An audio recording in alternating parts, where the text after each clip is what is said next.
Hi guys and welcome back. So today I'm going to be showing you how to make a salted caramel brownie tart. Let's begin. So into a bowl you'll want to add your egg and your sugar and whisk the two together until they are well combined. They'll be lighter and fluffier in colour and consistency once they are fully combined. Into the food processor bowl you'll want to add your cocoa powder, your plain flour and salt, then pulse them together until they are combined. You will then want to add your butter in small chunks, getting it all into the food processor and pulsing it on a low speed to start with, just until it's incorporating. It's kind of like a sandy consistency. While you're pulsing the butter in, you may notice that you get some bigger lumps and some smaller lumps. This is perfectly normal. Then you will want to scrape in the egg and sugar mixture from earlier on, straight into there all around, and then just pulse this until a dough has formed, being careful not to take it too far as this will make the gluten form and make the pastry tough.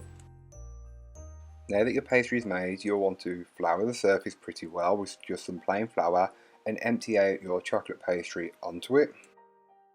Add a little more flour on top of the pastry and then just start to incorporate the flour into it, and when you're done it should be nice and smooth.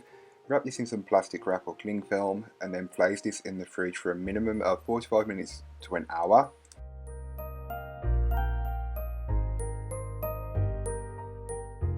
So once your dough has had time to chill, you can then flour your surface again and then add your dough on top and start to roll it out. You want it to be around 5mm in thickness. Now the recipe does yield more pastry than what you need, but I always find it's good to have in the freezer. So any leftover pastry you do have, just re-roll it up into a ball and then place it in the freezer.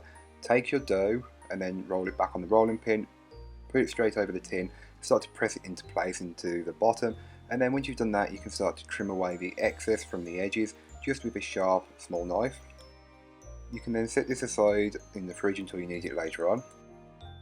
So to make the brownie you'll want to get yourself a medium bowl and add in your melted butter and cocoa powder and whisk the two together until they are smooth and the mixture will become glossy.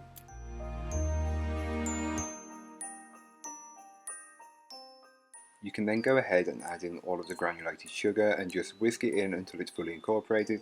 It does make the mixture quite granular, but don't worry, this will alleviate as you work through the recipe. Next you will want to add your eggs one at a time, beating well in between each addition, and you will notice that the consistency does change as your eggs are worked in.